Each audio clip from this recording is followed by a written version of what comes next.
Apple's AirTags are great for helping you keep track of things that you lose, but the small tracking devices faced a lot of scrutiny when stalkers started using them to keep track of where people were going without them knowing it.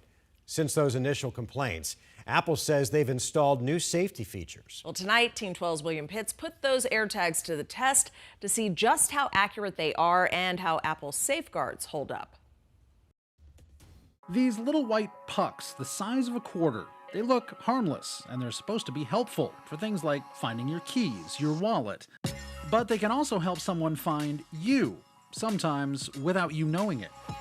A Sports Illustrated supermodel posting on Instagram that she found an AirTag slipped into her coat. Halfway home, I got the notification that was like, someone's tracking you and has been for a while. And police in states across the country and right here in Arizona have warned that they could be misused. I was getting reports from domestic violence shelters about survivors finding AirTags in their stuff or on their person almost immediately. Ava Galperin with the Electronic Freedom Frontier was one of the first to raise a red flag about AirTags. Once I understood that Apple had essentially come out with a more powerful, more accurate tracker, I knew it was really important to speak out. And Apple seems to have listened to Galperin and started adding features. They've increased the frequency of the sound and made it easier for cops to find out who owns them. But misuse is still possible. We decided to put these AirTags to the test to see how accurate they are and if they send out warnings. Okay, We gave AirTags to two of our own, Erica Stapleton and photographer Jared Dobiecki, and then we let them go. Erica headed off to do her own stories, and the AirTag tracked her on the 202, the 101. Erica must be somewhere in here. And eventually, right to her parking spot.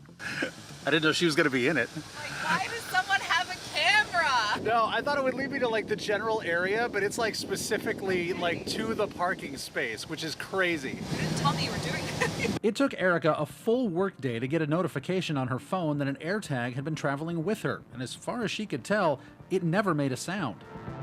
Jared's AirTag was a little less accurate. Jared was on a live shot with Crystal Henderson. The AirTag put them just off Mill Avenue. This AirTag is supposed to be right here, and I'm not seeing it. It was supposed to be where the tent is. Your car is most definitely not where this thing said it was. Actually, the car and the AirTag were right by where I parked.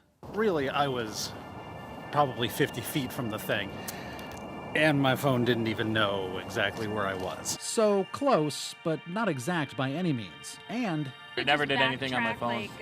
It never beeped, never did anything. Never did anything.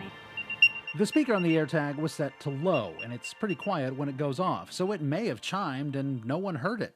We've seen a lot of mitigations come out, and now we're starting to see sort of the first efforts at mitigations in the Android ecosystem. So if you have an iPhone, it should tell you that an AirTag is following you. But if you have an Android phone, you have to look for an app that will search for AirTags so you can see if someone's tracking you without you knowing. William Pitts, 12 News.